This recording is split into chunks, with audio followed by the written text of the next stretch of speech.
ಜಯ ಕರ್ನಾಟಕ ಜನಪರ ವೇದಿಕೆಯ ಸಂಸ್ಥಾಪಕ ಅಧ್ಯಕ್ಷರಾದ ಶ್ರೀ ಗುಣರಂಜನ್ ಶೆಟ್ಟಿಯವರ ಜನ್ಮದಿನವನ್ನು ವಿಶೇಷವಾಗಿ ಆಚರಿಸಲಾಯಿತು. ಜಿಲ್ಲಾಧ್ಯಕ್ಷ ಸೋಮಶೇಖರ್ ಅವರ ನೇತೃತ್ವದಲ್ಲಿ ಅನಾಥ ಮಕ್ಕಳ ಜೊತೆ ಕೇಕ್ ಕತ್ತರಿಸಿ ಹಣ್ಣು ಹಂಪಲು ಹಂಚುವ ಮೂಲಕ ಸಂಭ್ರಮಿಸಿದರು. ನಾಡು, ನುಡಿ, ನೆಲ ಮತ್ತು ಜಲದ ಬಗ್ಗೆ ಬದ್ಧತೆ ಹೊಂದಿರುವ ಗುಣರಂಜನ್ ಶೆಟ್ಟಿಯವರಿಗೆ ಈ ಸಂದರ್ಭದಲ್ಲಿ ಶುಭ ಹಾರೈಸಲಾಯಿತು. ಭಗವಂತ ಅವರಿಗೆ ಸದಾ ಸುಖ, ಶಾಂತಿ, ಆರೋಗ್ಯ ಮತ್ತು ಸಮೃದ್ಧಿ ನೀಡಲಿ ಎಂದು ಕೋರಿದರು. ಈ ವೇಳೆ ಹಲವಾರು ಗಣ್ಯರು ಹಾಗೂ ಕಾರ್ಯಕರ್ತರು ಉಪಸ್ಥಿತರಿದ್ದರು. ಮಕ್ಕಳು ತುಂಬಾ ಜನ ಇದ್ದಾರೆ.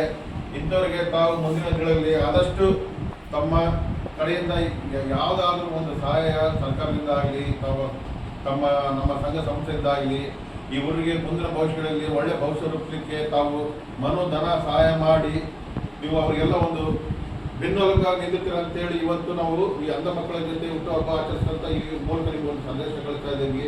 ಅದೇ ರೀತಿ ನಿಮ್ಮ ಹುಟ್ಟುಹಬ್ಬ ಸಂದರ್ಭದಲ್ಲಿ ಇವತ್ತು ಆ ಮಕ್ಕಳು ನಾವೆಲ್ಲ ಆಶೀರ್ವಾದದೊಂದಿಗೆ ನಿಮ್ಮ ಒಂದು ವಿಚಾರವನ್ನು ಹೇಳ್ಕೊಂಡು ಏನು ಮಾಡಿದ್ರೆ, ದೇವರು ನಿಮಗೆ ಇನ್ನು ಮುಂದಿನ ದಿನಗಳಲ್ಲಿ ಅತಿ ಹೆಚ್ಚು ಶಕ್ತಿ ಕೊಟ್ಟು ಆರ್ಥಿಕವಾಗಿ ಬೆಳೆಸಿ ನಿಮ್ಮ ಜನಸೇವೆ ಇಲ್ಲಿಗೆ ನಿಮಗೆ ನಿಂತಿರಬಾರದು. ಮುಂದಿನ ದಿನಗಳಲ್ಲಿ ನಮ್ಮ ರಾಜ್ಯ ಅಲ್ಲ, ಇಡೀ ದೇಶವ್ಯಾಪ್ತಿ ವ್ಯಾಪಿಸಬೇಕು.